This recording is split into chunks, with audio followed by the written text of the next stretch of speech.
This is going to be a little demo about Maya Fur, and we're going to do a fur demonstration on this bunny model that you may be aware of, that is in downloadable for the LMS. It is available, but what we're going to do is we're going to apply a fur map to this bunny, and if you've tried this already, you might have found that it's not working very well and it's kind of frustrating. Fur is a very complicated tool procedure in Maya, and there's a few things that you need to be aware of before you start diving in and furring a complex object like this. And there's probably a little bit of legwork that needs to be done. So let's just say, well, first thing you want to do is make sure that you have all of your settings, all of your plugins, and you want to go into Window, Settings and Preferences, go into your plugin manager down here at the bottom here, and make sure that your fur plugin is loaded. It's about a little bit of the way down, Fur MLL plugin. Also, we're going to be rendering in Mental Ray, so make sure that your Maya to Mental Ray plugin is checked as well. So now, just to check, we want to make sure that our rendering editors, render settings, is set to Mental Ray. You can do this in software renders too, but since we'll be doing Mental Ray renders, we're going to be using these settings. There is also a fur in the rendering options here, in the rendering set shelf sets here. There is a fur tab. There's also a hair tab, but there's also a fur one which gives you some presets. But we're going to be using, in the rendering menu sets, right next to Paint Effects, if you load it in that plugin, there's going to be a fur menu set here that we're going to be using mostly. Okay, so we have the bunny and we're going to select his geometry here, and he's just one mesh, and we're going to go to fur, and the first thing we're going to do is we're going to, in the fur menu, attach fur description new, and what that does is that attaches like a node to the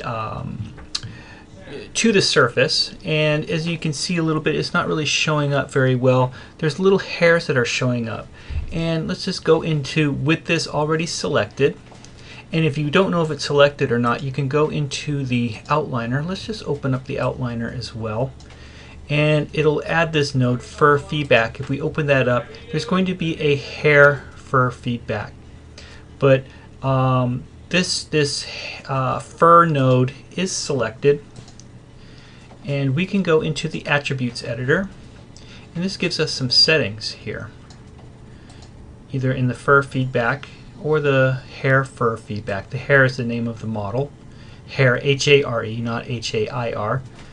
And so if we go into the fur feedback, we're going into the hair fur feedback, there's going to be some options here, and in this this tab here, we're going to have some options here. Let's go into fur description first.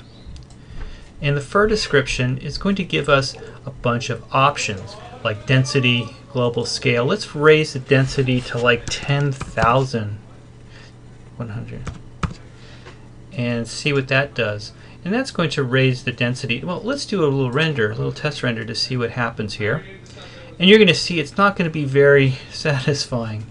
Okay, and so again, we're going to look into the description here, and I'm going to increase the, let's go back into the fur description just so we can see better. I'm going to increase the length of these hairs. You can see that the length is increasing, but again, if I do a little test render here, all it does is it's just increasing little patches and stuff, and it's not very controlled. And you can go and you can try to let's go into the hair fur feedback shape, and we can increase the U and the V samples And that gives us a lot more. It gives us more density and whatnot. But again, you can see that it's just coming up in places and it's not really making much sense.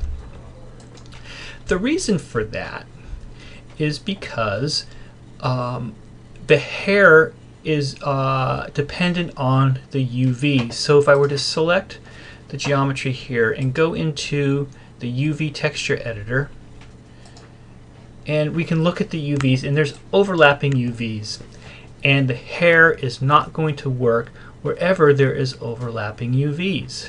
It's just something that's just not it has to have a nice clean flat UV.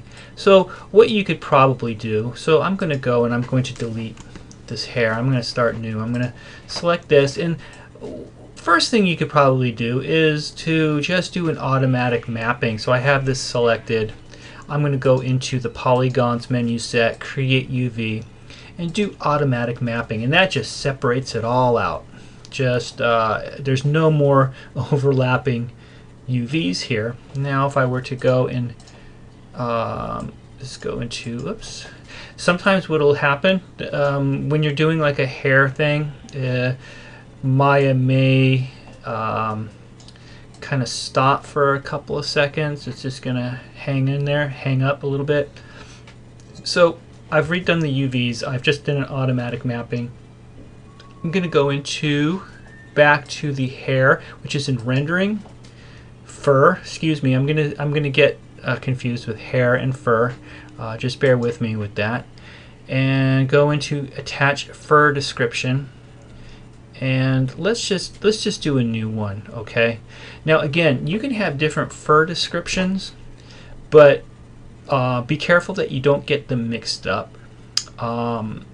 Well, I'll show you. I'm just going to go to the last fur description that I had, and that's taking all those settings that I had from before. Now you can add another one if this one gets all messed up, and you probably want to do something like go to with that fur description.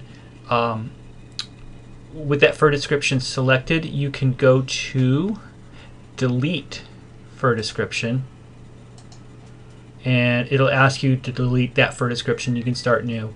So you can either start with a new fur description, or you can work with the one that you've just been working with.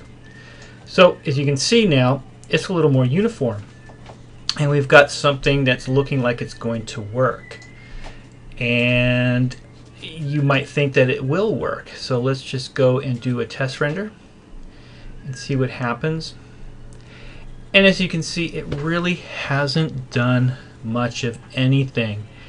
It's really getting very confused because all of these pieces are like different scales. They're broken apart. There's little itty bitty pieces in here, and the fur just doesn't know what to do there.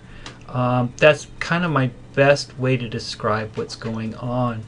So unfortunately, here's the solution. Well, fortunately, it's not such a bad solution. You should be knowing how to do this anyway. Is what I'm going to do is we're going to open up. I have a scene here that's all ready to go, and this is the bunny that I have done a UV unwrap. I've actually haven't unwrapped the whole bunny completely. I've only done little parts of it. I got the hyper shade. Let's close that. But if we select it, I do have parts of it UV'd all kind of nicely. So I have the body. I believe this is the face. Let's just take a look. Let's go to UV and select shell. Yeah, see, that's the body. And what I did is I just did some planar maps and moved and sewed it together. This would be I believe that's the face. I did the same thing, and I did one ear over here. So here's the front of the ear, and this is the back of the ear. Select shell, and you can see that it's just like that. Let's, here, wait a second. Let's go to faces, just so we can see it a little better. You can see there's the back of the ear. and select shell. You see the front of the ear. I also did the tail because I just did a cylindrical map there, and just kind of had two pieces. I could probably sew those together, but I didn't do the legs. And let's just look at the whole bunny again and see what's going on. So there are some overlapping things here. This is the other ear. I didn't unwrap it completely. And let's go to UVs. Let's just select those UVs, and I'm going to scale this down. And let's move it into the working space here. And these are just all kinds of UVs that haven't been unwrapped, that you can see what's going to happen when I try to put a fur with these not done completely. They're overlapping, they're just all over the place, and they're not going to be effective. Alright, so let's go to object mode. We can, if you can just recall, we have some nice UV unwraps here and some not nice UV unwraps there. Alright, so let's go select our bunny here, go to fur. Let's attach a new fur attribute, and let's oh, you know, I'm going to undo that just for a second. Here's something that you may want to do. I've undone that fur attribute there, and I'm going to select this, and I'm going to one thing you may want to try and do is to edit. Let's delete the history. So delete by type and history, and that just got rid of a lot of construction history that I was doing when I was doing the UV unwrap here. I was doing a lot of defining texture borders and things like that. So now we have a little bit less information that's going to confuse us here. Okay, so again, let's go to fur, attach fur description, new, and this gives us a new fur description here. And let's go into there, and let's play with the settings a little bit. Let's make the length a little bit longer, like so. And let's also look at the, let's see, where is that? Is it in mental ray? Density scale, where is that? Also, if you're not finding what you're looking for, you can always go into the outliner and go into there's the two nodes in here, which will give you the information that you're looking for. So we have this, we also have the fur feedback here, and these tabs, and you just go back and forth between some of these tabs here. Let's look at the mental ray. That does look pretty good. Let's look at the hair fur feedback. Let's look at the fur description for a second.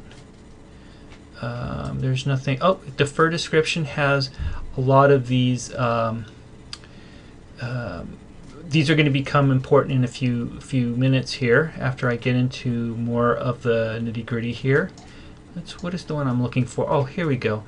In the hair fur feedback shape, you may want to increase the density, the UV density. I'm going to make this, let's just make it 500 in the U and 500 in the V. And there we go. Now if you look at it, you can see this is the I did the face and I did the body. Of course I did the tail, and this is the ear that I did the good UV wrap on. Let's just take a look real quick.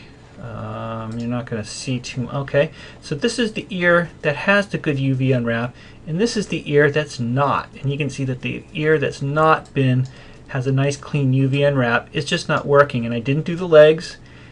And you can see that wherever I didn't do a clean UV unwrap, the fur is not working.